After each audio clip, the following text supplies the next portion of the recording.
The seasons, ऋतुएं। The monsoon type of climate is characterised by a distinct seasonal pattern. जो monsoon है एक seasonal pattern है विशेष। The weather conditions greatly change from one season to the other. जो weather condition होती हैं वो एक सीज़न से दूसरे सीज़न में बहुत ही तीव्र बदलती रहती हैं। These changes are particularly noticeable in the interior part of the country. और ये जो परिवर्तन होते हैं ये देश के इंटीरियर पार्ट्स में अधिक ध्यान देने वाले होते हैं। The coastal areas do not experience much variation in temperature. जो कोस्टल एरियाज होते हैं वहाँ टेम्परेचर में अधिक भिन्नता नहीं होती है। Though there is variation in rainfall patterns. यद्यपि वर्षा का जो पैटर्न होता है, ठीक है, उसमें परिवर्तन होता है। How many seasons are experience in your place. आपके प्लेस पे कितने सीजन्स होते हैं। 4 main seasons can be identified in India. भारत में 4 मुख्य सीजन आइडेंटिफाई किए गए। कितने? 4 मेन सीजन्स, ठीक है। कौन कौन से हैं? Cold weather, hot weather, advancing monsoon and retreating monsoon. The cold weather season, जिसको हम शीत ऋतु कहते हैं। The cold weather seasons begins from mid November in northern India and stays till February. जो कोल्ड वेदर सीजन है वो mid नवंबर means नवंबर के मध्य से उत्तर भारत में शुरू हो जाता है एंड स्टेज टिल फरवरी। और कब तक रहता है? फरवरी तक रहता है। December and January are the coldest months in the northern India. ठीक है, उत्तर भारत में दिसंबर और जनवरी ये सबसे अधिक ठंडे महीने हैं। The temperature decreases from south to north. जो तापमान है वो दक्षिण से उत्तर की तरफ घटता है। The average temperature of Chennai on the eastern coast is between 24 to 25 degree Celsius. कह रहे हैं जो औसत तापमान है चेन्नई का, ठीक है, चेन्नई के पूर्वी तट का, ये 24 से 25 के बीच में रहता है।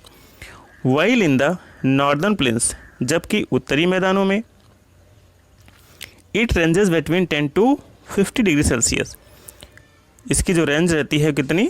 10 to 50 डिग्री सेल्सियस रहती है। Days are warms and nights are cold. दिन गर्म होते हैं और रातें ठंडी होती हैं। Frost is common in the north and the highest slope of the Himalayas experience snowfall. जो फ्रॉस्ट होता है जिसको तुषार या पाला कहते हैं, ये उत्तर भारत में कॉमन रहता है। और जो ऊंचे क्षेत्र होते हैं, ठीक है, हाइएस्ट स्लोप्स होते हैं, यह हिमालय है, वहाँ पे स्नोफॉल होती है, बर्फ़ गिरती है। During this season the north east trade winds prevail over the country. इस सीज़न में जो उत्तर पूर्वी व्यापारिक पवनें होती हैं वो हमारे देश के ऊपर से गुजरती हैं। दे ब्लो फ्रॉम लैंड टू सी। ये किस तरफ से किस तरफ को बहती हैं? लैंड से सी की तरफ बहती हैं। Hence for most part of the country it is a dry season. इसलिए देश का जो अधिकतर हिस्सा होता है वो ड्राई सीजन हो जाता है, मीन्स बारिश नहीं होती है, चूँकि हवाएं लैंड से सी की ओर बहती हैं। Some amount of rainfall occur on the Tamil Nadu coast from these winds as here they blow from sea to land. इस समय तमिलनाडु के तटीय क्षेत्र में कुछ वर्षा होती है। क्यों? क्योंकि यहाँ पे जो कुछ हवाएं हैं वो सी से लैंड की तरफ चलती हैं। ठीक है। इन the northern part of the country, देश के उत्तरी हिस्से में अ फीवेल हाई प्रेशर रीजन डेवलप। कुछ कमज़ोर उच्च वायुदाब का क्षेत्र डेवलप होता है। With light winds moving outward from this area. और इस क्षेत्र से कुछ हल्की हवाएं बाहर की तरफ जाने लगती हैं। Influenced by the relief these winds blow through the Ganga valley from the west and the north west. ठीक है, तो ये क्या हवाएं उच्च दाब से प्रभावित होकर पश्चिम तथा उत्तर पश्चिम से गंगा घाटी में बहती हैं। The weather is normally marked by clear sky. जो वेदर रहता है वो लगभग कैसा रहता है? साफ रहता है। Low temperature and low humidity and feeble variable winds. कमज़ोर हवाएं और उसमें विविधता आती रहती है, ह्यूमिडिटी कम रहती है, टेम्परेचर भी कम रहता है। Characteristics features of the cold weather seasons over the northern plains is the inflow of cyclonic disturbance from the west and the northwest। तो शीत ऋतु में उत्तरी मैदानों में पश्चिम व उत्तर पश्चिम में क्या होता है, चक्रवात का बिछोह होता है। ठीक है, cyclonic disturbance, this is a character features, एक विशेष गुण है, इसका अंतर प्रवाह होता है from the west and the north west. ठीक है, तो नॉर्दर्न प्लेन्स हैं उसके पश्चिम और उत्तर पश्चिम में। These low pressure systems originate over the Mediterranean sea. और ये जो लो प्रेशर सिस्टम है ये कहाँ ओरिजिनेट होता है, मेडिटेरेनियन सी के ऊपर, and western Asia and move into India. इसका जो प्रेशर है, लो प्रेशर सिस्टम, ये मेडिटेरेनियन सी और वेस्टर्न एशिया में जनरेट होता है और भारत की तरफ मूव कर देता है along with the westerly flow. ठीक है, वेस्टर्ली फ्लो के साथ साथ they causes the much needed winter rains over the plains. ठीक है, तो जो विंटर्स में रेन होती है ये इन्हीं के कारण होती है, and snowfall in the mountains, और माउंटेन्स पे जो स्नोफॉल होती है वो भी इन्हीं के कारण होती है। Although the total amount of winter rainfall locally known as mawat, यद्यपि स्थानीय भाषा में जो सर्दियों में वर्षा होती है उसे मावट कहते हैं, ये बहुत ही कम होती है। Small they are of immense importance for the cultivation of rabi crops, और इन जो बारिश होती है इसकी आवश्यकता जो होती है रबी क्रॉप के लिए अधिक होती है। The peninsular regions does not have a well defined cold season. जो पेनिनसुलर सीजन्स होते हैं वहाँ बहुत अधिक सर्दी नहीं होती है, स्पष्ट नहीं होती है। There is a hardly any noticeable seasonal changes in temperature pattern. यहाँ मुश्किल से ही कोई तापमान में परिवर्तन होता होगा। During winters due to moderate influence of the sea, क्योंकि यहाँ समुद्र पास में ही है, इसके लिए तापमान में जो परिवर्तन है वो ना के बराबर होता है। Next is the hot weather season, जिसको हम समर कहते हैं। Due to the apparent northward movement of the sun, सूरज के उत्तर की तरफ मुड़ने के कारण द ग्लोबल हीट बेल्ट, जो ग्लोबल ताप पट्टी है वो भी किधर खिसक जाती है, नॉर्थवर्ड, उत्तर की तरफ। As such from March to May, और ऐसा कब होता है, मार्च से मई तक। It is hot weather season, और एक ऐसा मौसम होता है हॉट वेदर सीजन होता है। ठीक है, तो भारत में ये हॉट वेदर सीजन होता है। The influence of shifting of the heat belt can be seen clearly from temperature recordings taken during March में एट डिफरेंट लैटिट्यूड्स। कह रहा जो शिफ्टिंग होता है बेल्ट का, जो ताप की पट्टी होती है, इसके शिफ्टिंग होने को स्पष्ट रूप से देखा जा सकता है, क्योंकि जो टेम्परेचर की रिकॉर्डिंग होती है, ठीक है, मार्च से मई तक अलग अलग लैटिट्यूड्स की पोजीशन में। In March the highest temperature is about 38 degree Celsius recorded on the Deccan plateau. March के महीने में सबसे अधिक तापमान कितना, 38 डिग्री सेल्सियस रिकॉर्ड किया गया है डेक्कन प्लेटू में। In April temperature in Gujarat and Madhya Pradesh are around 42 degree Celsius. In May temperature of 45 degree Celsius. मई का तापमान कितना हो जाता है, 45 degree Celsius. Is common in the north western part of the country. ये कॉमन है भारत के उत्तर पश्चिमी क्षेत्र में। In peninsular India temperature remain lower due to the moderate influence of the ocean. जो भारत का प्रायद्वीपीय हिस्सा है, प्रायद्वीपीय पठार है, वहाँ का जो टेम्परेचर है रिमेन लो, कम ही रहता है। क्यों, due to the moderate influence of the ocean, क्योंकि यहाँ महासागरों का प्रभाव रहता है।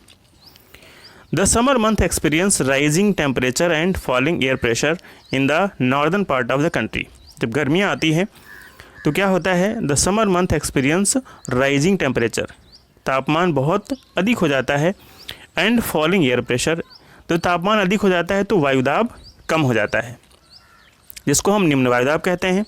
इन the northern part of the country, हमारे देश के उत्तरी हिस्से में, टुवर्ड्स द एंड ऑफ मई के अंत तक, and elongated low pressure area developed in the region extending from the Thar desert in the north west to Patna and Chhota Nagpur plateau in the east and south east.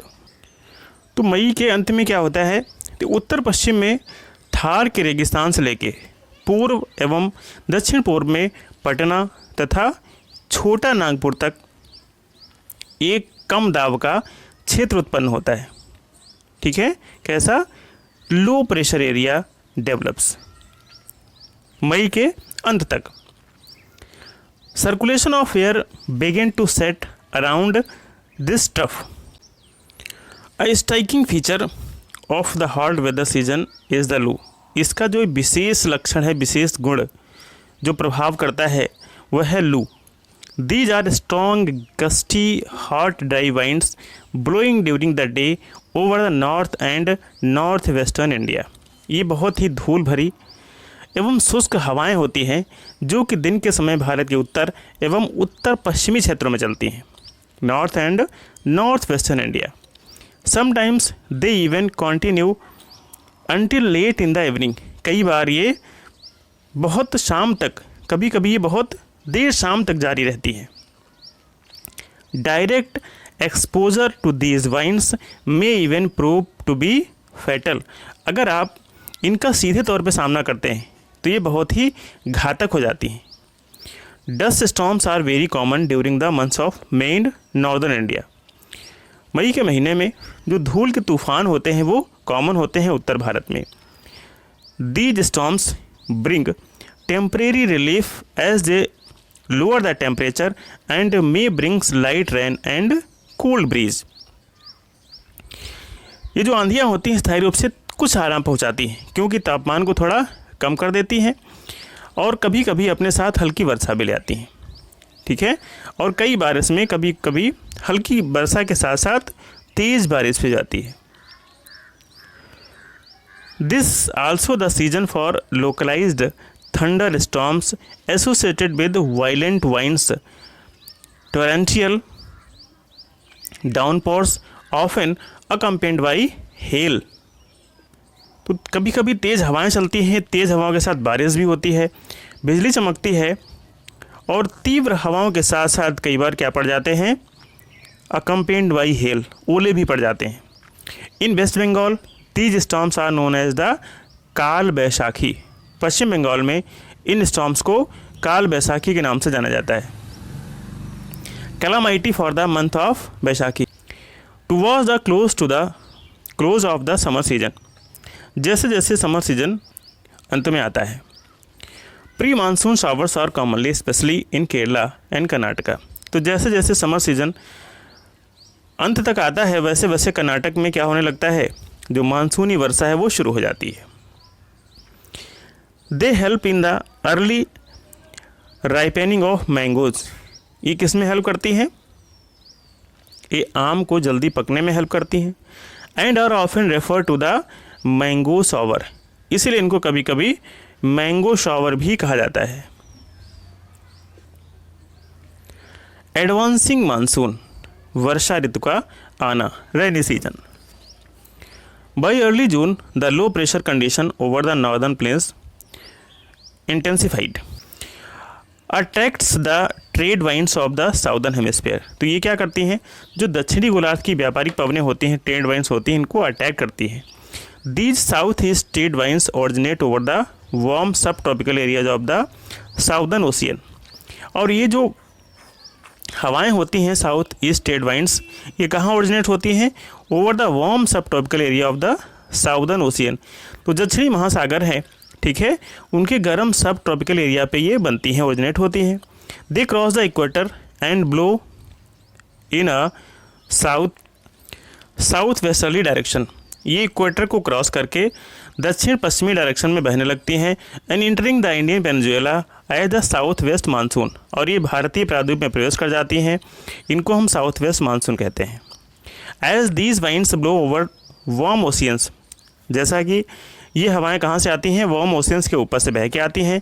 They bring abundant moisture to the subcontinent, इसलिए ये सब continent पे बहुत अधिक मात्रा में क्या लेके आती हैं, मॉइस्चर, नमी लेके आती हैं। These winds are strong and blow at an average velocity of 30 kilometre per hour. ये हवाएं जो होती हैं बहुत ही तीव्र होती हैं, तेज़ होती हैं और इनकी जो गति होती है 30 किलोमीटर पर आवर के आसपास होती है।